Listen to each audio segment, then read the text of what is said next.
Hello friends and welcome. The next replay analysis as part of our 1 per rank 15k celebration is a Dazzle game, Ancient. Do some reward tricks, I like it. Checking for vision. Alright, for this lane it's you and Weaver against a Timbersaw Pudge. I don't know, Pudge, maybe it's like a Void 5 or maybe it's like support Razor, I don't know, we're about to find out. Overall, I think your items are okay besides these clarities. I think just one clarity, if you want to go that route, would be good. I don't think you need two. I'd rather see like, I don't know, a sentry or something. Because if you need the second clarity, you just buy the second clarity. Okay, never mind. It's Razor Pudge. Guess I couldn't have predicted that. Maybe I could have, but I'm okay with the magic stick. Like, I thought maybe Timber down here. Timber's a good stick lane. This will still be fine. This will get stick charges. They aren't the highest armor, so, like, you still have good potential with Weaver. Definitely level 2 will be a little easier with the Swarm, but you're just going to, like, poke in this lane. That's, like, another thing you could buy, like, Fairy Fires or 3 Iron Branches, 4 Iron Branches instead of some Clarities, just because you, like, poke a lot at the start of the game, I feel. And, like, let's see how long it takes before you actually use a clarity, you know? This is like 100 gold just sitting here. My goodness, it's Razor support? What's happening? Party games are wild. Okay, actually, wait. I was too busy thinking about that. Why did our lane shove out so hard? And what is happening to our replays? You think this will keep going like this? I guess I made a play. Alright. Hit these creeps soon. So this range creep dying is a big deal to you. It means your lane is going to push in, push out. So as soon as you have creeps fall below 50, you got to hit them. It's more important than harassing to an extent because, like, there's a limit to how much you can harass, you know? Are you really going to get this Pudge down to, like, killable territory in the next, like, 10 seconds? No. But in the next 10 seconds, this lane could potentially push out and get very difficult for you up here. So the more important thing to do is restore equilibrium. And we're going to start with that by hitting your own creeps. So, like, this creep is dead right now. It should be dead. And you should be in a safer position than where you are right now. So you shouldn't be taking, like, any damage.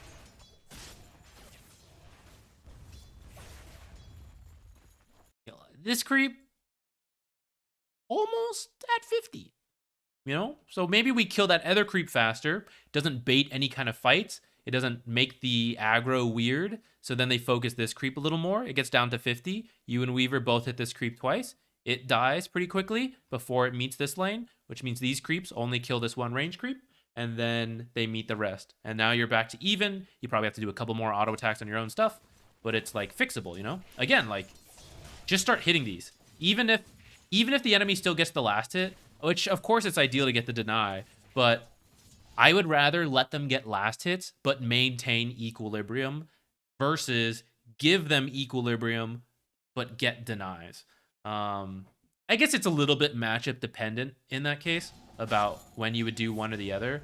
But, you know, against a Razor support, I guess, I don't really want to walk out that far. I don't really want to give Pudge the chance to, like, hook us and stuff.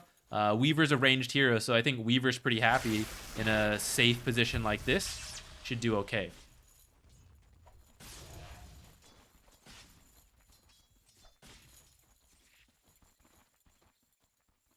Half pull or stack. Looks like a full pull. I don't think your creeps will live long enough. I think this is going to end up pushing out your lane again. Especially because it's kobolds. Yeah, actually, maybe because it's kobolds. If you kill them fast enough, your lane is, like, okay, because they'll, like, show back up. But yeah, this is going to shove your lane out again. If you play very aggressive right now and go for a kill, this is acceptable. So you and Weaver, Weaver doesn't have it. Swarm would have been really good with poison attack. Poison touch, sorry. So you can still try to play aggressive, but it'll be harder. But that's really your only option now, because otherwise you're just about to shove more creeps into a Pudge off lane. And for a Pudge versus 2 range supports, kind of feels like he's being given a lot of farm, you know? He's up here near the top, you know? Look at all these last hits just like go into him. So that small camp, you either want to do a half pull because that won't mess up your equilibrium, or do a stack into a like full pull. You do have to be a little careful of them stealing a stack, but I don't know. Razor Pudge is not like the best at level 2 anyways. I think this full pull will like also be a bit of an issue. Oh, never mind. They did their own pull, so it's kind of okay. I still think it would have been safer for you to do a half pull there.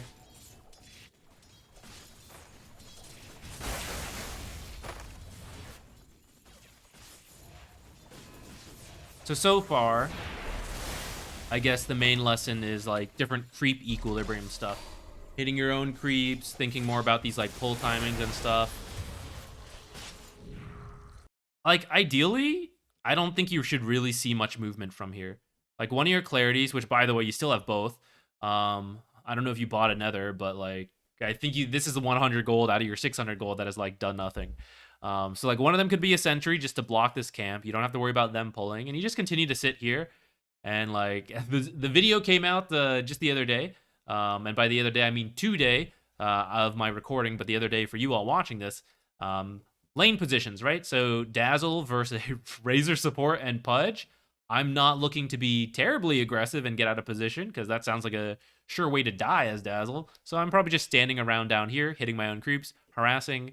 And then when Weaver hits like this swarm potential, which I think you guys are really missing out on, I feel like you're both good physical damage dealers, and then the negative armor from the swarm. Heck, if you even wanted to try with like a Blightstone, I'd be down for that. But even if you don't do that, I thought it was Timber Saw mid, but actually it's Timber support. The enemy team is wild.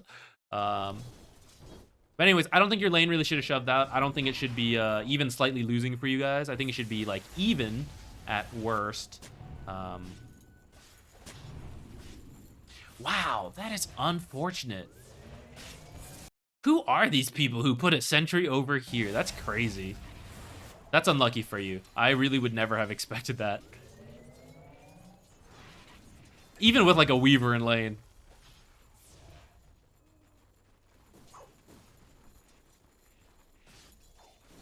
Alright, so lane starting off a little bit on the wrong foot. But not a lost game or anything. At this point, I would probably just leave. Weaver should not die to this matchup, except if he gets hooked and ulted. Speaking of which. So he should really just save Shikuchi. Okay. Weaver tip. Swarm sooner. And you can like make some more early aggressive plays, and things will go a little better, I think. But also your creep equilibrium stuff. So overall, I think this lane could have been won. At this point, I want to leave. Until that was like how Weaver dies, is getting hooked when Shikuchi's down. And then now that Pudge has ult, that's a little scary. But outside of that, Weaver should be okay. So Weaver positioning well should not die down here. And I think you're free to like leave.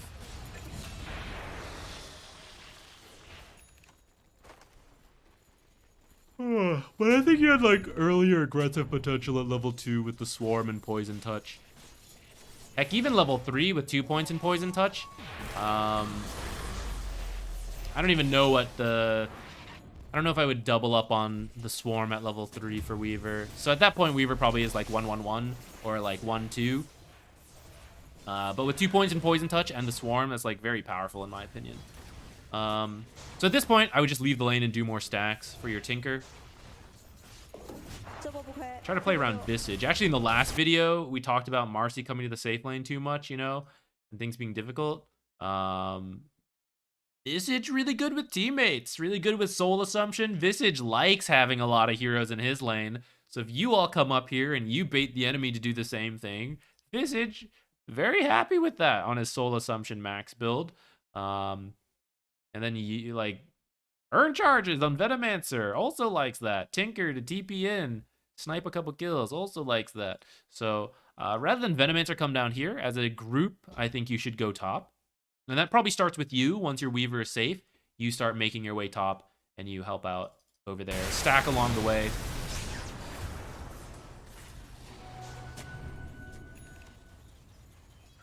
Okay, Weaver's here. I don't know. You're all coming down here. If someone's gonna defend, just send the Venomancer. Weaver's not a great jungler, so that kind of is unfortunate. But this is why before Weaver got kicked out of lane, which was Pudge 6. So let's imagine you have a stronger start. Weaver takes a level advantage over Pudge. When Weaver is like level 4, level 5, and Pudge is like level 3 or 4, you leave. Because Weaver won't be bothered too much. You make your way top, stacking along the way. You start pressuring up here. Weaver is good for another minute or two until Pudge hits 6. That's when Weaver really gets threatened. You then play up here, trying to like take the tower in the meantime, so that Weaver is then free to come up here when bottom gets scary. Who's not as threatened down here? Venomancer. Venomancer's actually equally threatened, but I don't care if Venomancer dies because Venomancer's the support. So Venomancer can sit here and die. But it should also be harder because he should put a bunch of plague wards. He should just sit really carefully. He doesn't have to be like up front trying to go for last. It's like Weaver risking himself. He would just sit back here and throw up a bunch of plague wards. Even if he does die, plague wards will then clean up the creeps. Weaver in the meantime would have like top lane to farm or is like jungling at the time. But if he has an advantage, he can even stay in the lane a little longer, even though Pudge hits 6. But now you guys are like bringing a lot of heroes down here.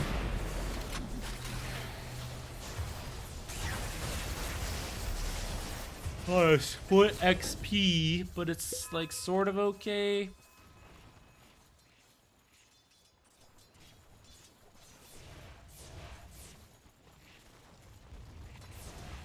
Weaver is really good with levels. So you kind of want to keep giving Weaver. I thought he TP'd onto this catapult for some reason. I thought it was like bots timber, and I was like thrown through a loop. But anyways, Weaver wants a lot of solo XP right now. Visage, once Visage is 6, does 1 XP. But it's also just a very item-dependent hero. And so as long as you're like getting kills together and he's farming fully, Visage doesn't care as much if he's splitting XP with his teammates.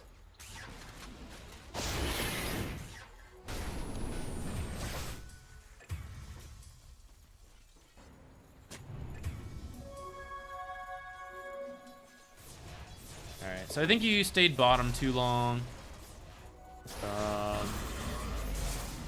Now your team keeps going bottom. You have many heroes who could hold bottom on their own. Like Weaver would have been fine at the start, and if it weren't for a Pudge, Weaver would be generally fine for quite a while. Tinker can just TP down there and deal with it. Venomancer can set up and be down there and deal with it. All these heroes can like do it on their own. So I feel like you're bringing like all the heroes down here. It seems like overkill. Seems a bit of a waste. I see Faceless Void creeping up here. You know, earlier he was like a full 1,000 behind, but now he is like, he's finding a lot of solo time, you know? You're getting a lot of great Graves. So I'm not really worried about your skill build or like your skill usage or anything like that.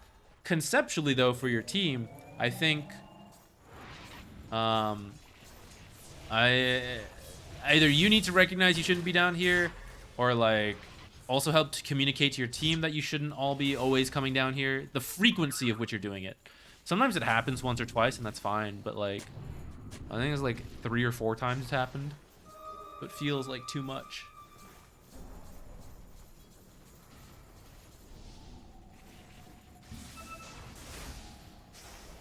Here we go again.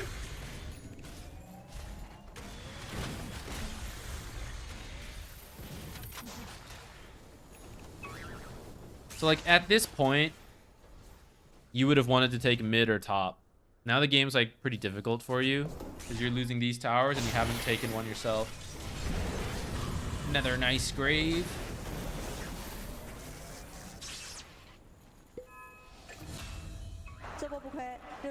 Going for the shard. You done this game? Yeah, kinda. We need some stuns.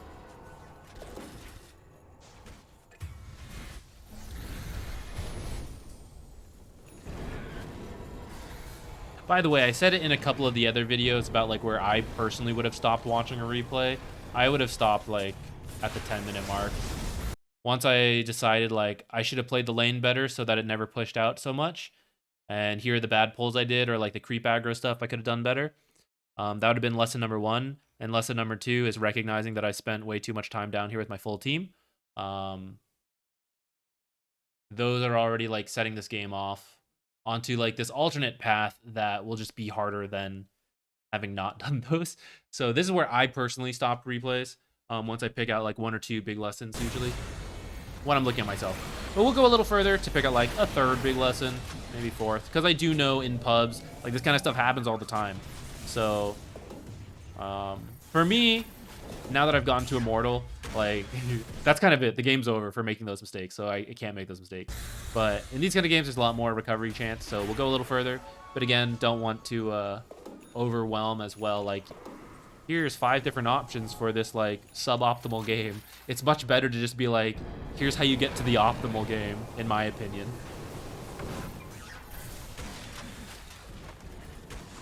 You can see the struggle though, right? Without any towers, it feels very hard to like move anywhere. But your play is to get one of these towers. So I think I'm not sure. I feel like this last couple little bit we've been watching a lot of farming of your team, but I think like someone should be up here like slowly whittling this in. And if your team's too scared to do it, you're just a position 5. So goodbye, go risk your life, come up here, poison touch out of sight, shadow wave, and then run into the trees, you know, that kind of thing. Push it in for your team, chip that tower down, get enemies to rotate up there, and if you survive, get out and go rotate somewhere else.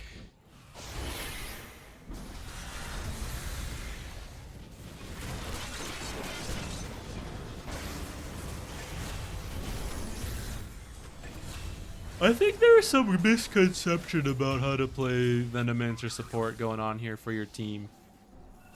Venomancer as a support wants to be by himself with Plague Wards in one lane. And it's usually the most dangerous lane. So that's either bottom or mid.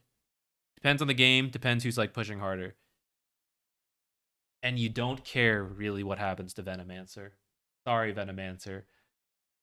Venomancer just places the Plague Wards, and then it should be very hard to push into him. Venomancer should just play very safe as well to make it difficult. If they dive the Venomancer under a tower, and there's a bunch of Plague Wards, and then he's like using Venomous Gale, using his ultimate, then the team decides, should we rotate in to get these like 3 kills because they're diving a Venomancer? Yes. If Venomancer has left the lane, he is very weak because he does not have Plague Ward set up. If that Venomancer gets caught in the jungle, that Venomancer dies, and I say goodbye to that Venomancer. I do not come help the Venomancer because that is not the Venomancer's role. I do not need to help the Venomancer and keep him alive. He, in the draft as a support, is meant to take up a spot, take up enemy attention, and probably die. But he's a support, so it's fine. If he's getting ganked in the jungle by 3 heroes, it's not a lane, but is he not making space in a way because there are 3 enemy heroes here and you know they're all here? Instead of using his ult, just like slow him, buy as much time, and in the meantime the team should be pushing mid or pushing top, especially if you're behind. But if Venomancer's already dying and then you come in and he's dead, sure, he's gotten his abilities off, but like you're coming to an unideal part, your own map, against an enemy who's already set up. They probably have vision here if they're already here. They killed Venomancer, so you're down 1 hero, but you know, maybe he's got his dots out, so it's kind of okay. But if you're behind, it's just kind of risky. So if your friend plays Venomancer a lot, or I don't know, you're in a party game, I assume you're all friends, you pick a lane where he goes and you just leave him there and you ignore him, and everyone else does like other things. That's a lot about Venomancer support, I guess, even though we're supposed to be here for the Dazzle. But it's important to recognize what your teammates need to do so that you know what you need to do. Which is that all that time bottom you all spent, and all that time, like, you keep, your team rotates in every time, like, Venomancer gets jumped. That's not important, I guess. Like, there's more important things. I like you're leaving the ward there. I don't know if you, hold on, wait, let me just double check you did this or not. Okay, your team was here kind of recently, so overall it should be fine. Good habit, though, after you sentry, so do it like this. Sentry, then click the enemy sentry and see how much time has passed. Don't forget, when you place a sentry, it gives vision for 12 seconds, as you can see, right? That's why you can see the enemy sentry right now. So it's possible where the enemy just places a sentry and then walks away and you don't see them. In this case, Tinker was in the area, so I kind of know they weren't here recently. But it's still a good habit to build. If you see a sentry on a cliff or anywhere, it really doesn't hurt, click it. If it was very recently placed, that's two things. One, it might still have vision. It's kind of hard to tell with like a semicircle, or like it's mostly a full circle. So it's only gonna be like a tiny dot missing because it's 12 seconds out of like 8 minutes. So it's a little hard to see. If it's like this far, for sure you're safe. But if it looks still like a full circle, be very careful because they still have vision and they're gonna see you ward. But the next thing is, it means someone just placed it within the last 12 seconds. Holy shit, I'm in danger, you know? So be very careful. That can be how you like sometimes scout out smoke ganks and things like that. Like, oh, interesting. I just found a ward here. Oh, it was freshly placed. That's very interesting because I have vision on the outside and I didn't see anyone, which means, you know, they may be smoked over. So it's a very good habit to build to check those before doing what you did. But otherwise, once you confirm that this sentry does not still have vision, ground vision, then place your observer. They won't know it's here. I like it. So see this? Veno wards. Veno sits back here. Boop, boop, boop, boop, boop. Boop, boop, boop, boop, boop. Just puts a bunch of plague wards. You, not here. You're over here protecting any of these guys. You're placing vision up top. Once you see like 3 or 4 heroes down here, you're like backing up here. You're helping. If you didn't have a Tinker, you'd be split pushing top, standing in these trees, pop out, cast a spell, hide back in here. You don't need to be down here. You will TP when this Venomancer is dove, and you will look and you will see, can we make a difference? And then you will respond. You don't have to be here preemptively with the Venomancer. The Venomancer should be here by himself. It's how you'll make use of the rest of your map. Like, look how close your team is playing to the Venomancer. He's supposed to be buying space. Let's go to free camp. Venomancer 4, Venomancer support. And this is kind of why Venomancer 5 is also ideal, because he's the least valuable in that case. But Venomancer 4, whatever. Support Venomancer is taking up the time of offlane Pudge, mid Invoker, and position 5 Timbersaw. Is this not super good for you? Venomancer's not getting every last hit because they're here. Who cares? He's a support. He's not supposed to get this many last hits. So he is protecting this tower. The offlane Pudge is not farming. He's not making more plays. Invoker mid is not farming. He's not making more plays. The 5, this is okay for the 5. This is like usual business for the 5. But for one hero to take up the time of 3 heroes, what does that mean for the rest of the team? There's only 2 heroes somewhere else on the map. I don't know where. I mean, in this case we do because we're in free cam, so we know that they're right here. But what does that mean? Look at the map. This whole section is empty. What if we need to help Venomancer? Should we stay in this area? No, we will TP. That is the power of the teleport scroll. Town portal scroll, whatever. So, there's a lot of farm mid. There's tower pressure there. There's farm here. There's farm here. The more heroes you bring down here, the more worthwhile it is. Because now it's like 3 heroes suboptimally farming in one spot of the map, and 1 Venomancer suboptimally on this part of the map, but now also a Dazzle, a Visage, and a Weaver.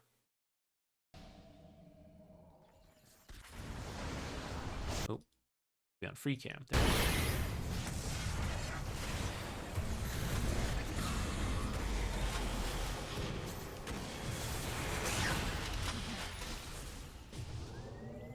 So we win a fight, but we're all on our half of the map.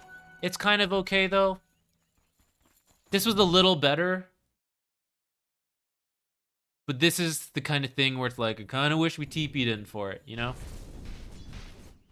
Because it was pretty fast, because those 2 were mid, and then you all made your way bottom, and maybe that was part of the play, I'm okay with it. I don't know what your team comms are. I don't know what the plans are, you know? So if that was the plan, and then we all scatter, I'm good with it.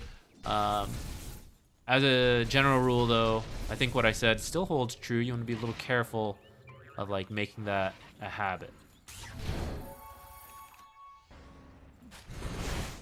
Okay, we'll go a little further.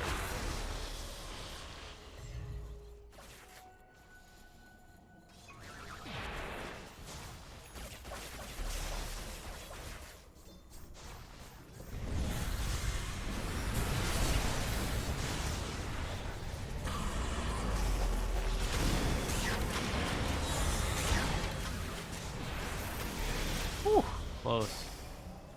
Okay. So again, successful defense of this tier 2. Feels a little weird though.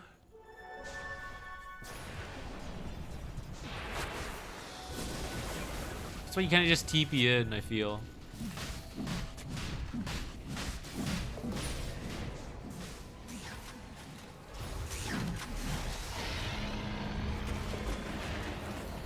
Someone needs to be a smoke breaker, and it's the Venomancer probably.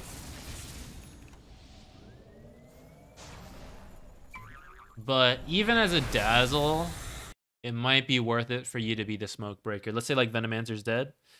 Because I don't know when Chrono's up. Oh, actually, it looks like it was used recently. I must have missed it. But even if you save your teammates in Chrono, you can't stop the the Faceless Void from actually just taking Roshan. You know, so kind of breaking smoke so that your team knows to stop or to back off or like to fight, something like that might be a little better. But ideally, like the Venomancer would do it, or maybe even the Visage. For your positioning, you want to like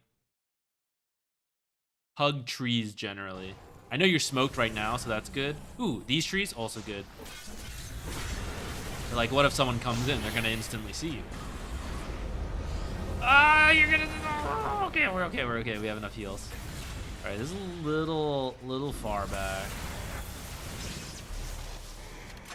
Your team's backing up with you, actually. I was worried you got like too far out. Okay, I like the distance you're keeping in this fight, positioning-wise, but try to spend more of it like hugging trees. Damn, that was a big burst. I guess it's position 5, so he's not as tanky as I'm used to, but that was a lot real quick. But yeah, hugging trees is generally pretty good. Just because you're more likely to like break the line of sight of people, or they won't catch like vision of you. If you're just like out in the open, then anyone else out in the open will see you. So like right here, for example, this distance is very good.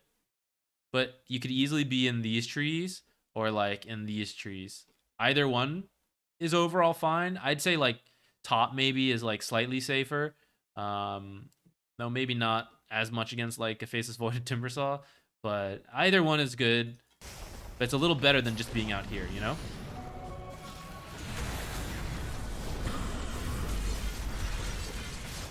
This is a team positioning issue where you want to respect the... Hold on, we'll play it out first. All right, let's break down why this fight didn't work out, and then we will probably end this one. A backline support like Dazzle does not like mobile fights. He likes a very organized fight. You all in the front, I am in the back. If shit gets chaotic, Dazzle cannot keep up. And Dazzle always has a target on his head because he's a save hero, so people want to kill him. So it's important for your team to be disciplined, which is not strictly like a you issue, but you can kind of, you know, if you explain your needs to your team, especially if you play a lot with each other. This fight, right? So they like zoom forward. If a fight breaks out, it's very hard for Dazzle to like quickly catch up if anyone is in between. That's why this split focus is very awkward for Dazzle. Now, I don't have any issue with the path you took because I do think this is a safer path.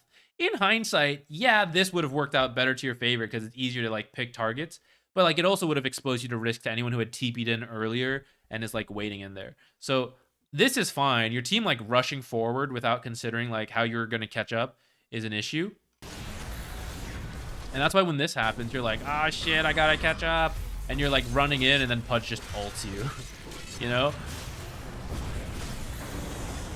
And then because they didn't get saved from Chrono, they're dead, you know, and there's no way you're turning the fight. So your team took the tower. You don't have to push more, especially if it's going to ruin your team's like formation. And that's kind of what happened there. So, yeah. So would you build an Aether Lens after that? This game I would grab a 4-staff. Well, yeah, I think Force Staff is good. Even though you have a Weaver who's a pretty fast hero, Link is like a killer, you know? I feel it's important to Force Staff away from the Link. Plus, it helps with your own mobility. I don't mind Aether Lens first because it helps you cast from further away so that, like, you know, you can cast through Chrono. If you like Chrono's on one side and you're on the other, you can still reach it. I'm also okay with Force Staff first for a similar reason, just so you can, like, you know, reposition and get closer in the angle you need. But Aether is fine, but I would do like the Force Staff after that for the repositioning, for the Razor Link. Octarine feels pretty greedy. Maybe position 4 Weaver, or sorry, position 4 Dazzle could do it. I mean, I know Octarine is like, the CDR is really fun, but I think the Force Staff's probably more important, probably less greedy. Aeon Disc, also a viable option so that you can survive through Chronosphere and Cataclysm. Ghost Scepter usually would also be a viable option to keep you alive during Chrono, but against a Cataclysm Invoker, that will not save you. So Aeon Disc can be a good pickup.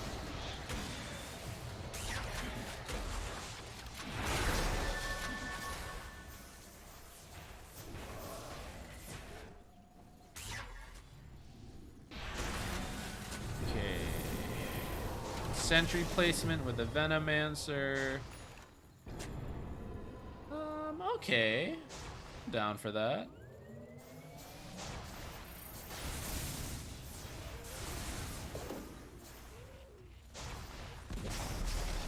I see a fight coming up.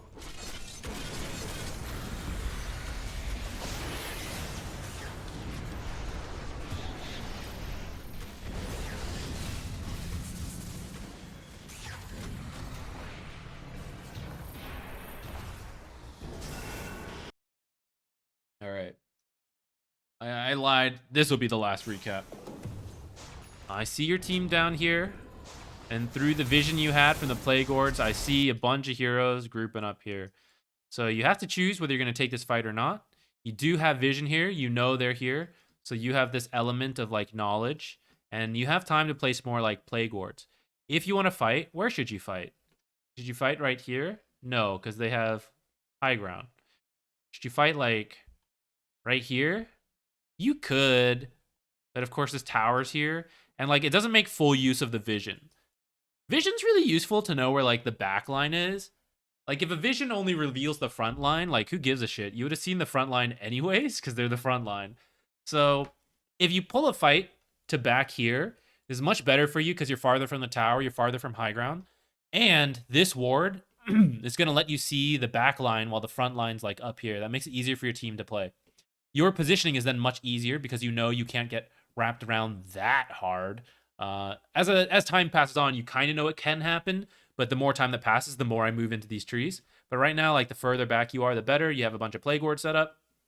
Tinker can go shove out other things, and the rest of you could prepare to fight here if you want. Otherwise, you all just need to get out. But Pudge blinks in first. Your team wasn't quite ready for this, even though you had a few seconds to respond to this. That's why you're still, like, running in. You do get the Grave off. But, like, see how you can't actually see the rest? They're, like, coming in off this high ground and surprising you with this stuff. It's because you didn't, like, fall back so that your ward can reveal the Faceless Void coming in this way, or maybe catch a glimpse of him coming over here, which is harder, you know, it's not perfect. But, like, if you don't see him here, then you know he's coming in this way. But in this case, I'm like, you know, I guess I know he's here, but it is totally blind as we do this.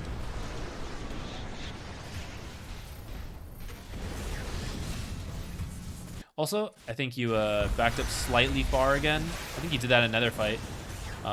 So, like, as soon as this comes up, I want to use it, because that is going to be the fastest way to get my other abilities off cooldown and to get this one off cooldown again. So I want to stay close enough to use it, especially because, like, these guys are in Chrono, and I want to try to keep them alive. Unless you think you're ditching, and that's fine. But the fact that you come back to, like, heal the Weaver, and then we You know, you sit on it for a little bit because you have to like walk back in range. It wasn't too bad. But like if you know it's coming up, you want to get in position ahead of time rather than wait for it to come online and then get back in position so you can spam it as fast as possible, which I don't think it would have made that much of a difference in this case. But since I saw you retreat a little too far back earlier, I do want to call it out. Dazzle likes to like spam his spells as fast as he can, as long as it's like relatively safe to do so, which I think in this case it was. I think you want to focus the teammates here.